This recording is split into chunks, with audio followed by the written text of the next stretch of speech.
I wanted to ask you about Israel. Thousands of people have been protesting the way Prime Minister Benjamin Netanyahu has dealt with the coronavirus pandemic, also protesting his corruption. This comes as the United Nations warns Israel's threat to annex parts of the West Bank has hindered Palestinian efforts to control the pandemic.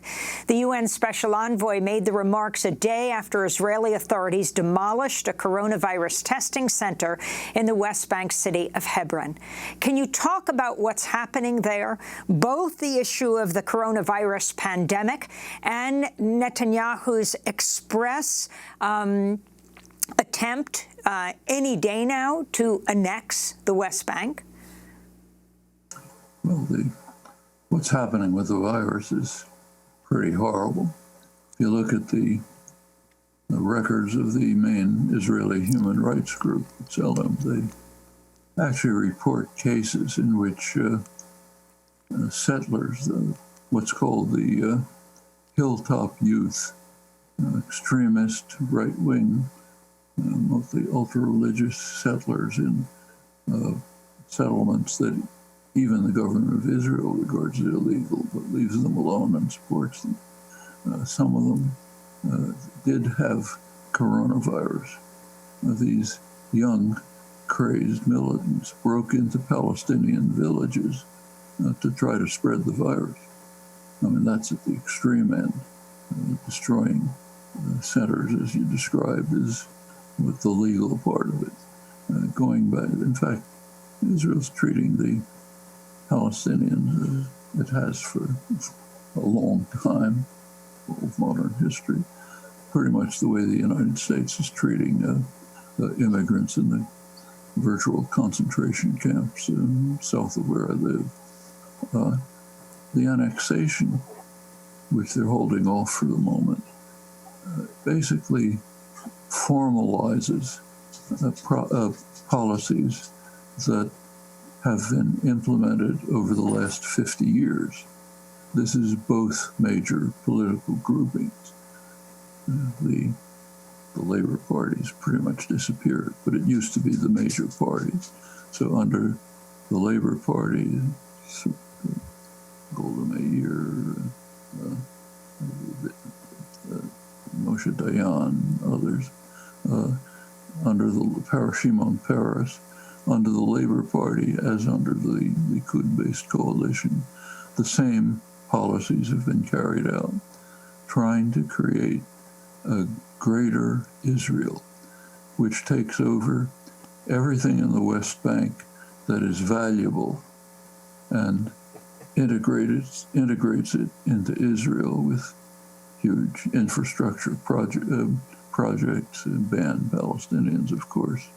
You can drive from Ma'ale Adumim, built mostly during the Clinton years, town east of Jerusalem, kind of virtually bisects the West Bank. You can drive from there to Tel Aviv without even seeing a Palestinian on a superhighway. So you take what's important, but avoid the population centers. Israel does not want to bring Palestinian populations into the greater Israel they're constructing. That's what's called the demographic problem.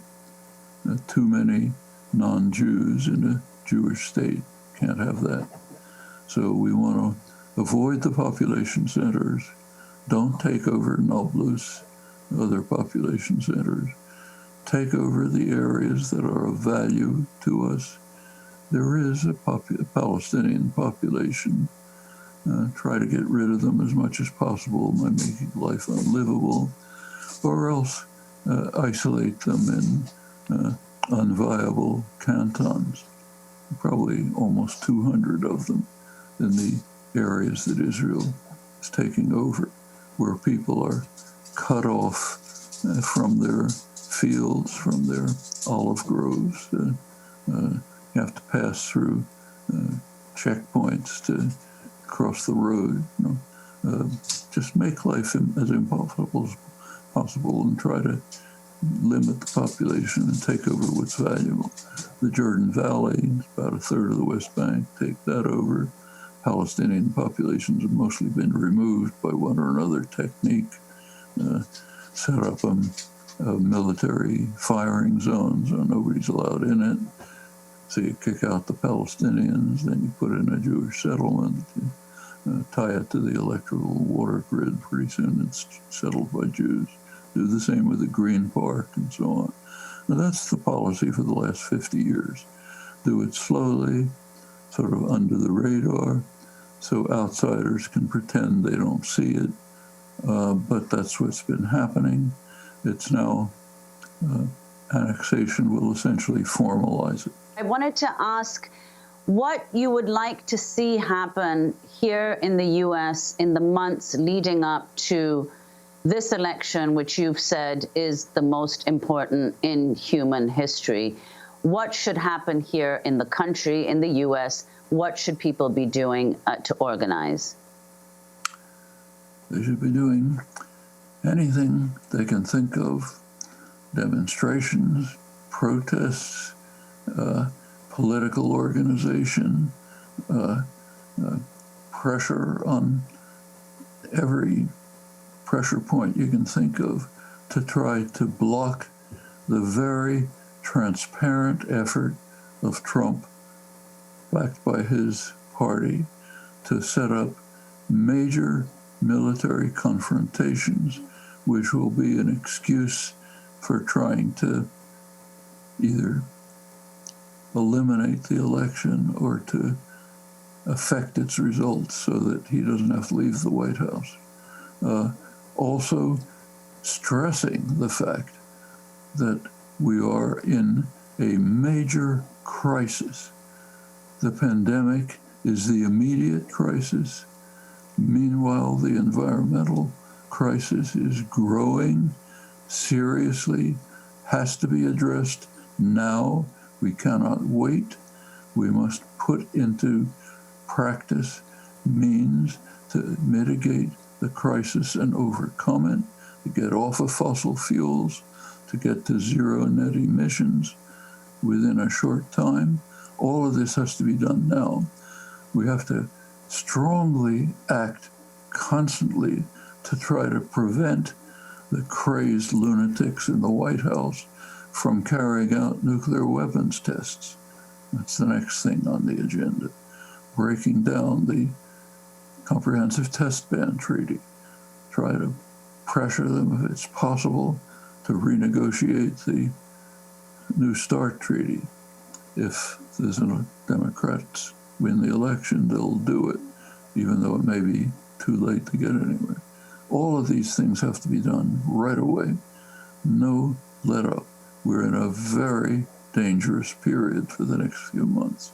What happens may determine the fate of the country, the fate of the species.